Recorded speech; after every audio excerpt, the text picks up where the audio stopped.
Transgender کا اسلام سے کیا مسئلہ ہے، ضروری سنیے گا۔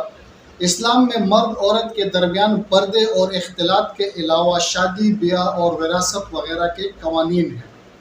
سوچئے، ایک مرد کل کو عورت بننا پسند کرتا ہے تو وہ عورتوں کے باتھ روم، ان کے سوئمنگ پول، ان کے جم وغیرہ میں جائے گا۔ اس کی شادی کس سے ہوگی؟ اگر وہ خود کو عورت قرار دے کر کسی مرد سے شادی کرتا ہے تو کیا یہ ہم جنس پرستی نہیں ہے؟ کیونکہ کسی سرجری یا ہارمونل تھراپی سے اس کی حقیقی جنس تبدیل تو نہیں ہوگی، صرف وہیت میں تبدیلی واقع ہوگی۔ ایک اہم غلطی کو سمجھیے اور غور سے سنیے۔ دنیا میں ٹرانسجینڈر قوانین پیدائشی خواجہ سرا یعنی انٹر سیکس افراد کے تحفظ کے لیے نہیں بنائے گئے۔ وہ تو میڈیکلی اور فزیکلی اس طرح ہیں اور تعداد میں انتہائی کم ہیں۔ ترقی یافتہ دنیا میں ان کے حوالے سے وہ مسائل نہیں جو ہمارے یہاں ترقی یافتہ دنیا میں ٹرانسجینڈر قوانین اختیاری طور پر اپنی صنف تبدیل کرنے والوں کے تحفظ کے لیے بنائے گئے ہیں، اور یہ صرف صنفی انتخاب تک محدود نہیں بلکہ جنسی رجحانات تک پھیلتے ہیں۔ اس لیے ٹرانسجینڈر کے ساتھ ہم جنس پرستی کو مکمل تحفظ عطا کیا جاتا ہے۔ آگے کیا ہونے والا ہے؟ آپ لوگوں کی اطلاع کے لیے عرض ہے کہ یہ صرف ایک پہلو ہے اور بہت آگے جاتا ہے۔ ایک ٹرانسجینڈر عورت اصلاً مرد ہونے کی وجہ سے بچے پیدا کرنے پر قادر نہیں، اس وجہ سے وہ بچے پیدا کرنے کے لیے ایگ کسی سے صدقے میں لیتا ہے اور سپرم اپنا دیتا ہے۔ اس جنین کو پروان چڑھانے کے لیے وہ کسی تیسری عورت کا یوٹرس ادھار لیتا ہے۔ اس سے آپ اندازہ لگا سکتے ہیں کہ اس طریقے سے پیدا ہونے والے بچوں کا نسب ان کی ماں اور باپ کا تعین زنا سے پیدا ہونے والے بچوں سے بھی گیا گزرا ہوگا۔ ان کا حقیقی باپ کون ہے؟ اصل ماں کون ہے؟ کوئی ہے بھی یا نہیں؟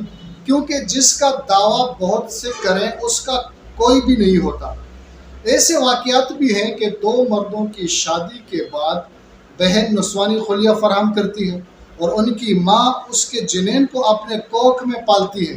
اس سے آپ اسفل سافلین کا اندازہ لگا لیجئے کہ ابھی تو ابتدا ہے، چند نسلیں اور گزر گئیں تو کیا سامنے آئے گا۔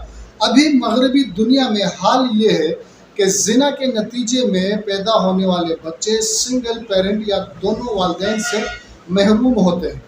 سوچئے، اس قسم کے عمل سے پیدا ہونے والے بچوں کے روحانی، نفسیاتی، جسمانی اور جذباتی اٹیچمنٹ کس قدر متاثر ہوگی۔ گویا یہ نسل انسانی کی تباہی کا منصوبہ ہے۔ اس معاملے کو آگے بڑھائیں۔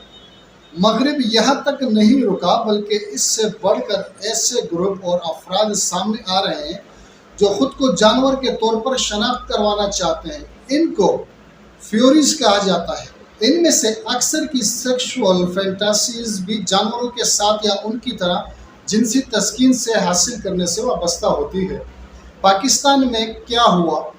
پاکستان میں یہ مذاق ہوا کہ رنگین جھنڈوں کے ساتھ چالاک لوگوں نے انٹر سیکس کے لوگوں کے حقوق کے تحفظ کے نام پر اپنی حیوانی خواہشات تسکین کا انتظام کروایا، اور ٹرانسجینڈر لا 2018 میں تمام بڑی پارٹیوں نے عوام کو لاعلمی میں رکھ کر پاس کروا لیا۔ بلکہ آپ ویڈیو میں خود سنیں تو آپ کو علم ہو کہ تحریک انصاف کی وزیر شیریں مزاری صاحبہ واضح الفاظ میں کہہ رہی ہیں کہ جینڈر آئیڈینٹی ہر شخص کا اپنا حق ہونا چاہیے اور اس کے لیے کسی میڈیکل معائنے کی شرط عائد نہیں کی جانی چاہیے۔ یہ بات یہ اعتراض کے جواب میں کہہ رہی ہیں کہ حقیقی یا پیدائشی خواجہ سراؤں کے لیے قانون بنائیں اور ان کو جنس کے انتخاب کا اختیار دینے سے قبل طبی معائنے سے یہ کنفرم کر لیں کہ وہ پیدائشی طور پر مبہم صنف کے ساتھ پیدا ہوئے بھی ہیں یا نہیں، تاکہ دوسرے نفس پرست اس سے فائدہ نہ اٹھا سکیں۔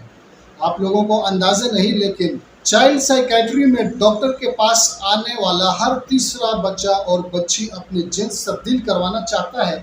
کینیڈا، جو کہ اس قانون کو پاس کروانے میں سب سے آگے ہے، وہاں امریکہ اور یورپی ممالک میں اسکولوں میں بچوں کی جینڈر چینج کی تقریب منعقد کی جاتی ہے، اور اگر والدین اس سے خوش نہ ہوں تو ان کو وہ مطلق کرنا بھی ضروری خیال نہیں کیا جاتا۔